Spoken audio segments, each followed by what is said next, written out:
There's a story behind this piece of code I created. Before I share you with this code, I wanted to tell you the story. It takes a problem that is hard to solve to make a programmer think, how can we do this better? How can we find a solution to this problem? In this video, I will share with you this piece of code that I wrote that is useful for all developers working with large pieces of data or objects. My name is Phil. I became a senior developer after the age of 30. If this video becomes of use to you, please share and comment on a function or a piece of code that you made that helped you or allowed you to solve a unique problem. So I wrote this piece of code a while ago. We were working with a lot of social logins. So like in Korea, there's like Naver and Kakao, and like even like Google and Apple login. Sometimes they get updated and the shape of the object changes, and I'll be checking for like an email or something within the code. So I need to know if a key is inside of an object to kind of use it. Let me see if I can find some code.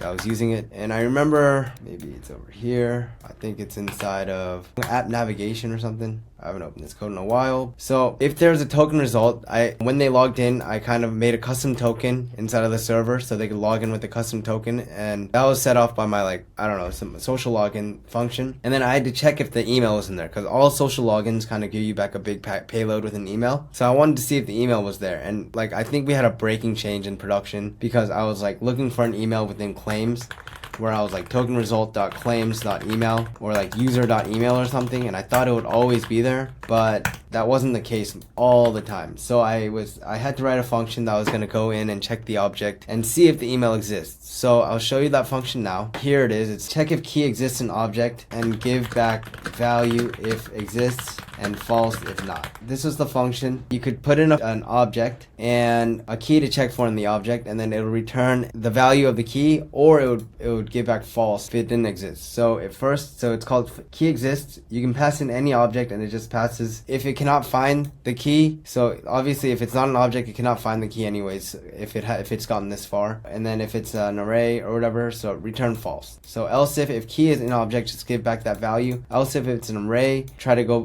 into the array and look for it and return the result and use recursion. And then else we go through the object and try to find it. So that was the function, and it was pretty good. I liked it, and it worked. It helped me with my code a lot. And to like kind of use it, here, I'll turn this off right here. To use it, maybe you just go like, here's like an object, and then here's like, I don't know, person's name. We'll have first, Phil, last, Choi, and then we can have kind of like contact info, and then that could be email, letphil.contact@gmail.com, maybe phone. I don't know my phone number actually. So here you go, and maybe those are it. Okay, that's enough. So here's an object, and then I would want to check if email exists in there, right? So I could do console.log key exists email, and that would equal key exists. So now, oh no. So I have to pass the object first, then the key.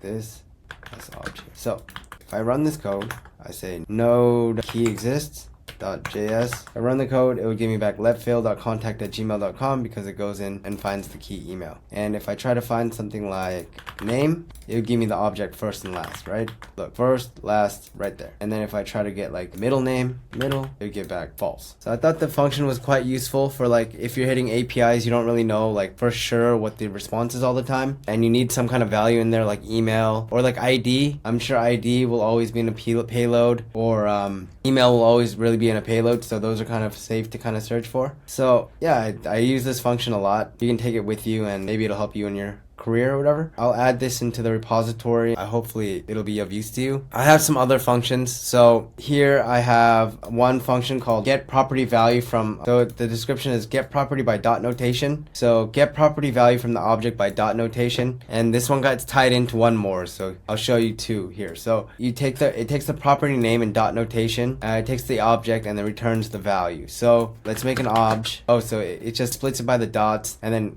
4, and then it keeps getting the property, and then it says, so like let's go like a very nested B, and that's gonna be C, and that's gonna be D, and then E. Let's go like this. So then if I said like this, right, console.log get property by dot notation, and then I pass in, let's say a.b.c.d, I should get back E. So get property by dot notation, A, B, C, D, and I should get back E, right? node get property by dot notation.js. Get properties of undefined reading A. Oh, I never passed the object, sorry. So here we go. Pass the object here too. So now we get back E, right? If I say give me A.B.C, it should give me the object DE, right? So let's go take a look. And that was pretty useful to kind of look for a property within an object like quickly without having to break it or whatever. So that was good. And then I'll pair it with something that I used it with. So I kind of paired it with this function called a sort array of objects. So key has to be a number or a date and time. Okay, so description, sort array of objects by key.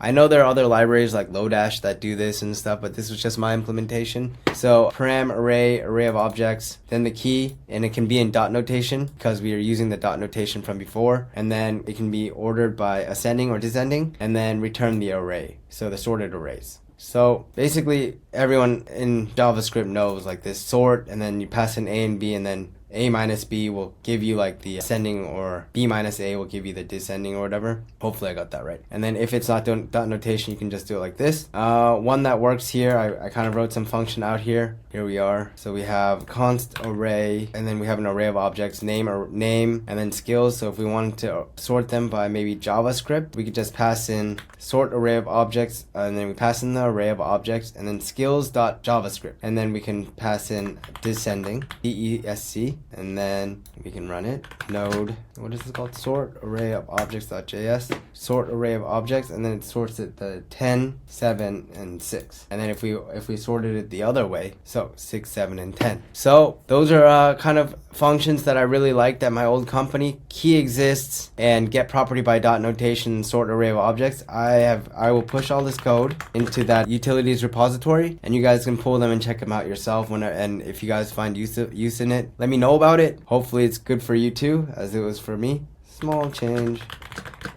keyExists. Description. Push. Just get stash. Commit. Clean up. Push.